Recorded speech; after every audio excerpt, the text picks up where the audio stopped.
Halo, selamat sore, Sobat Trader. Perkenalkan, saya Safira, dan selamat datang lagi di live streaming Financial Talk bersama HSP Investasi. Kita juga kan tahu kalau misalnya di pasar itu ada pergerakan harga ya Pak ya, dan kadang kenapa orang buy, kenapa orang sell. Nah sebenarnya itu kenapa sih Pak pergerakan harga itu? Apa yang menyebabkan adanya perubahan harga sebenarnya?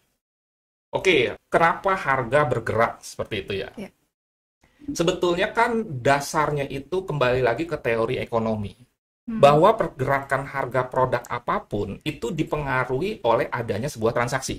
Hmm. Makanya kalau transaksinya tidak ada atau transaksinya minim, harga cenderung tidak terlalu bergerak atau kurang fluktuatif. Dari fluktuasi harga itulah kita mendapatkan profit. Hmm. Makanya sebagai seorang pemula, fluktuasi harga itu jangan dihindari, tetapi itu peluang. Hmm. Oke. Nah, kenapa harga bergerak? Karena adanya transaksi. Oke. Transaksi apa?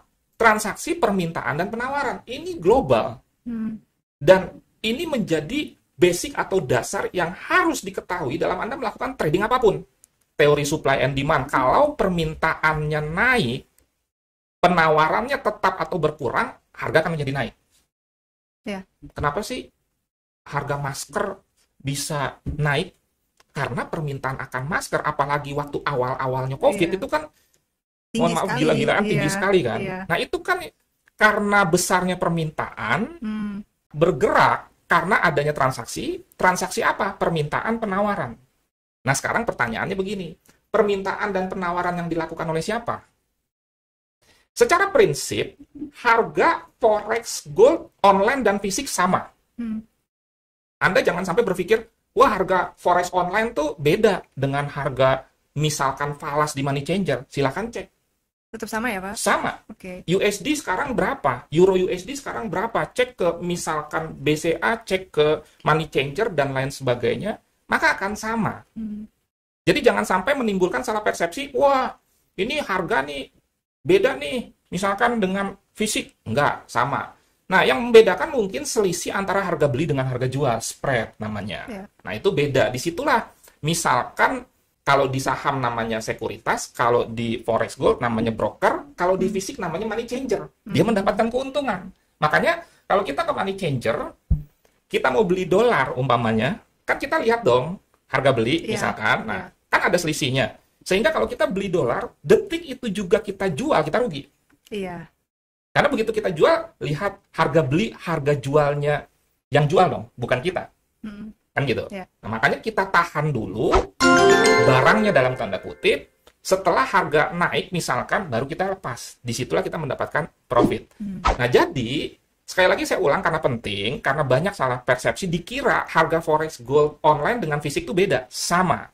Cuman, yang membedakan apa? Nilai dari pergerakan itu tadi. Hmm. Kalau misalkan tadi kan sudah saya kasih contoh di fisik, sama-sama bergerak 100 pip. Di fisik mungkin nilainya cuma 100 rupiah. Hmm. Di forex gold online, jadinya bisa 10.000 rupiah. Karena ada leverage. Leverage itu daya tarik. Tetapi harus dimaknai dengan positif, seperti pisau lah. Hmm. Kalau bisa menggunakannya dengan baik, dia membantu. Ya. Tapi kalau tidak bisa menggunakan dengan baik, ya jatuhnya judi. Oh, iya ya. Sama aja seperti sepak bola, jelas-jelas olahraga, Hmm. tapi ada judi bola. Makanya waktu kita masuk ke sepak bola, mau jadi apa?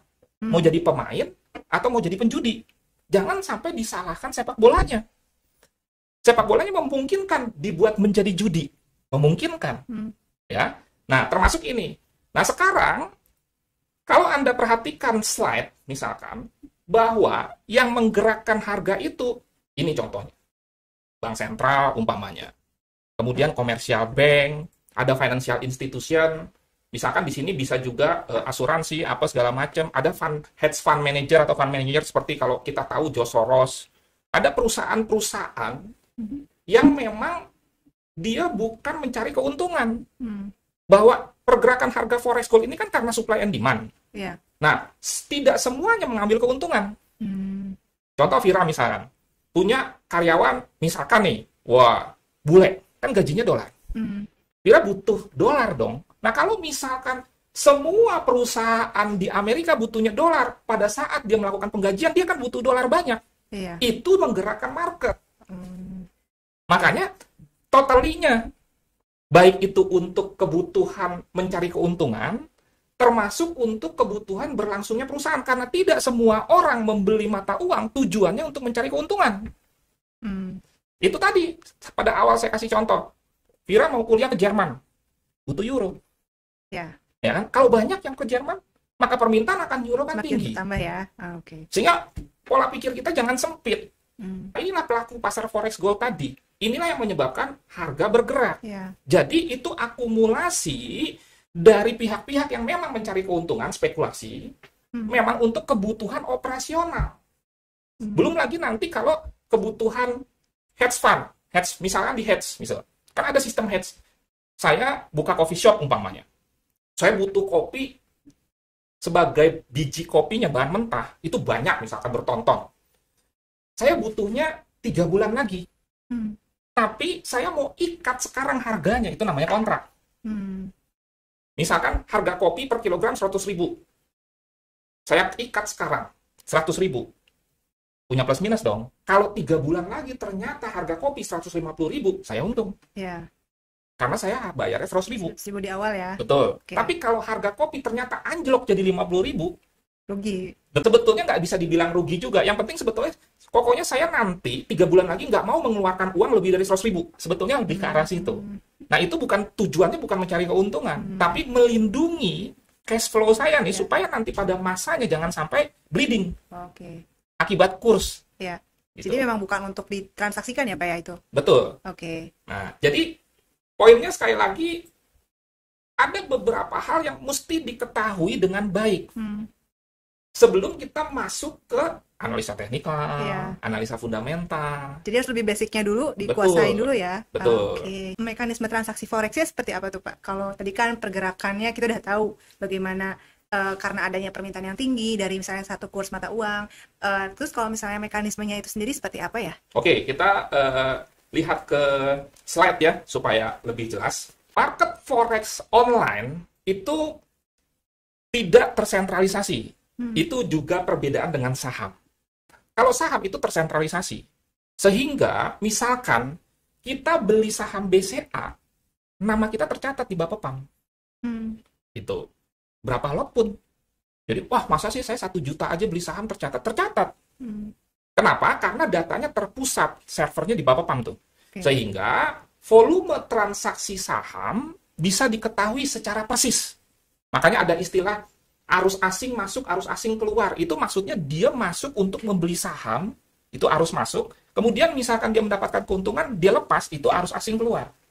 Kan ada istilah seperti itu. Apakah dari sektoril untuk mendapatkan data arus asing masuk dengan cepat? Kalau dengan cepat nggak bisa.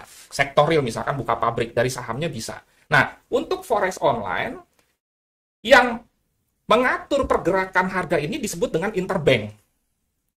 Interbank ya. Nah, jadi ada bank-bank nih.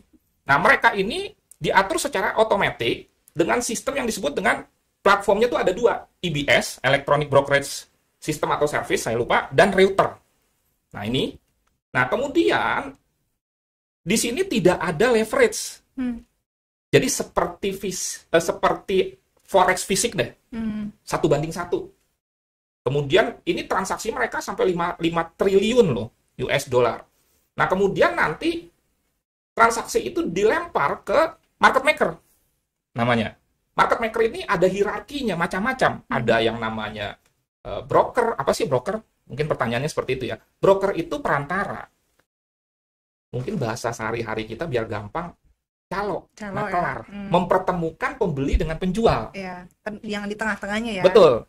Misalkan Vira mau beli euro, kan nggak mungkin nawar-nawarin ke Brian dan lain sebagainya gitu umpamanya. Ini dong beli euro saya. Enggak, datanglah ke money changer. Money changer menghandle. Nanti kalau misalkan ada yang jual euro nih, ya, maka tadi yang dia jual kan diambil nih sama money changer. Iya. Money changer ini akan mengalokasikan ke Vira yang butuh euro karena mau ke Jerman misalkan. Iya, Nah, mekanismenya seperti itu sebetulnya, sama saja. Oke, jadi perantara ya, broker itu seperti Betul. money changer. Betul, Oke. prinsipnya sama. Iya, iya. Sebetulnya prinsipnya sama. Kalau di saham namanya sekuritas. Kalau di forex namanya broker. Seperti juga di properti. Ya. Nah, dan di sini jangan sampai terjadi conflict of interest. Artinya, Sebagai broker, dia tidak ikut bermain dalam tanda kutip. Hmm. Kalau saya kasih contoh gini deh, Vira broker properti, broker murni. Ada orang yang beli properti, Vira bisa mengarahkan dong mana yang bagus, mana yang murah umpamanya, dengan profesional. Terus Vira bangun rumah, jadi developer. Terus ditanya sama yang mau beli rumah, kira-kira jawaban Vira apa? Rumah yang Vira bangun dong yang ditawarkan. Jadi nggak kurang objektif. Makanya money changer pun dia tidak ikut bermain dalam tanda kutip di pergerakan harga itu. Kalau misalkan dia ikut bermain dalam tanda kutip, wah kayaknya USD bagus nih. Gue stok USD dalam jumlah banyak deh. Kacau dia. Kalau ternyata yang beli USD nggak ada, atau sedikit, dia rugi sendiri. Dia rugi sendiri. Iya, betul. Ya, dia sudah beralih fungsi. Padahal fungsinya broker itu mempertemukan pembelian penjualan. Terus profitnya dari mana? Spread, komisi, swap atau biaya inap. Nah, itu yang murni. Nah, jadi kembali lagi, dari interbank market ini masuk ke market maker. Market maker itu ada hierarkinya, ada liquidity provider, ada bank-bank yang lebih kecil, ada forex, ada hedge fund manager, baru masuk ke trader, ke kita nih. Yang entry dari software bisa misalkan MetaTrader, TradingView, atau software bawaan broker, kita entry. Nah, kira-kira prosesnya seperti itu. Tadi saya katakan interbank. Siapa itu interbanknya? Kira-kira si interbanknya tuh seperti ini nih, yang di slide nih, mungkin ya. Ya, misalkan Citibank. Jadi secara tidak langsung sebetulnya interbank ini bisa menggerakkan market. Kenapa? Karena dia punya dana besar, sehingga dia kan bisa melakukan transaksi dalam jumlah besar. Logikanya, misalkan Citibank ingin menaikkan euro, dia masuk ke market, dia borong euro, maka harga akan naik.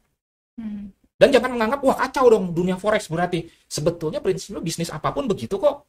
Kalau ada pengusaha batu bara menguasai 30%, dia borong batu bara, sehingga batu bara di pasaran kosong kan bisa naik itu. Harga batu bara. Nah inilah, kira-kira 10 besar interbank ini.